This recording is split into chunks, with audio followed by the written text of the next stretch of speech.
Hi friends, welcome to my today miss சமையலில் பார்த்தீங்கன்னா சூப்பரான டேஸ்ட்டில் சேமியா பாயசம் தான் ஃப்ரெண்ட்ஸ் பண்ண போகிறோம். இந்த சேமியா பாயசத்தை ஒரு டைம் செஞ்சு கொடுத்தீங்கன்னா அடிக்கடி செய்வீங்க. அந்தளவுக்கு இந்த சேமியா பாயசம் பார்த்தீங்கன்னா நல்லா டேஸ்ட்டாக இருக்கும். இது எப்படி செய்யலாம் நாங்கள் வீடியோ போய் பார்க்கலாம். வீடியோக்குள்ளே பார்க்கும்போது வரைக்கும் நீங்கள் அம்னா சேனல் சப்ஸ்கிரைப் பண்ணிங்கன்னா சப்ஸ்கிரைப் பண்ணிக்கோங்க. வீடியோவை ஸ்கிப் பண்ணாமல் பாருங்கள். பேன் சூடாலுமே இதில் 2 டீஸ்பூன் அளவுக்கு நெய் விட்டுக்கோங்க. நெய் நல்லா சூடாலுமே இதில் பார்த்தீங்கன்னா பாதாம் பருப்பு,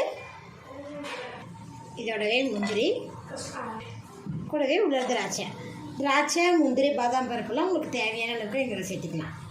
லோ ஃப்ளேம்லேயே இதை வறுத்துக்கலாம்.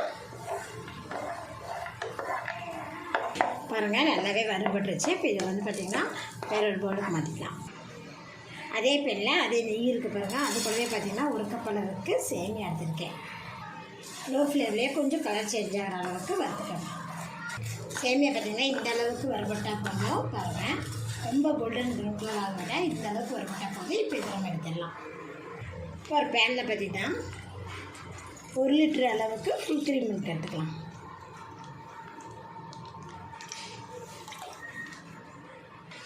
பால் பார்த்திங்கன்னா நல்லாவே காஞ்சிருச்சு பாருங்கள். பால் பார்த்திங்கன்னா கொஞ்சம் நமக்கு வத்தட்டும்.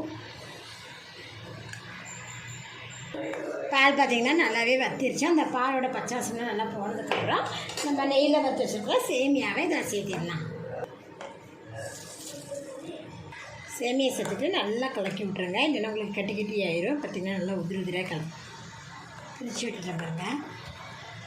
மிக்ஸி ஜாரில் பார்த்திங்கன்னா 6 பாதாம் பருப்பு, ஒரு 5 முந்திரி பருப்பு, இது ரெண்டையுமே பார்த்திங்கன்னா 1 மணி நேரத்துக்கு முன்னாடியே தண்ணியில் ஊற போட்டு வச்சுருக்கேன். நல்லா சுடுதண்ணியில் ஊற போட்டனாலே சீக்கிரமாகவே ஊறிடுச்சு. இங்கே பாருங்கள், அதில் பாதாமில் இருக்கிற தோலையும் நீக்கிட்டேன். இப்போ இதில் சேர்த்துக்கலாம். இதுக்கு பார்த்திங்கன்னா காய்ச்சின பால், நல்லா ஆறின பால் ஒரு 3 டீஸ்பூன் அளவுக்கு சேர்த்துட்டு நல்லா பேஸ்ட்டாக அதை அரைச்சி எடுத்துருவோம். சேமியா பார்த்திங்கன்னா நல்லா குக் ஆகிட்டு இருக்கும் போதே நம்ம அரைச்சி வச்சுருக்கிறேன் இது ஆட் பண்ணிக்கலாம்.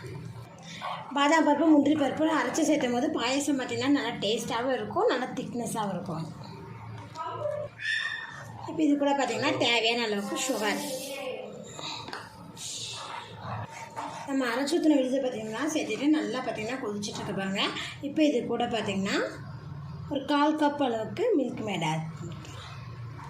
இது ஆப்ஷன் தான். சேமியா பார்த்திங்கன்னா நல்லா பால்லே பாருங்கள் நல்லா சூப்பராகவே குக் ஆகிடுச்சு. இப்போ இது கூட பார்த்திங்கன்னா நெய்யில் வறுத்து வச்சுருக்கா முந்திரி திராட்சை இதில் ஆட் பண்ணிடலாம். அவ்வளோதான் ஃப்ரெண்ட்ஸ், நம்மளோட சேமியா பாயசம் பார்த்திங்கன்னா நல்லா சூப்பரான டேஸ்ட்டாக ரெடி ஆகிடுச்சு. நீங்களும் இது போல் ட்ரை பண்ணி பாருங்கள். இந்த வீடியோ உங்களுக்கு பிடிச்சா லைக் பண்ணுங்கள். மறக்காமல் அம்னா சேனலை சப்ஸ்கிரைப் பண்ணிக்கோங்க. நன்றி.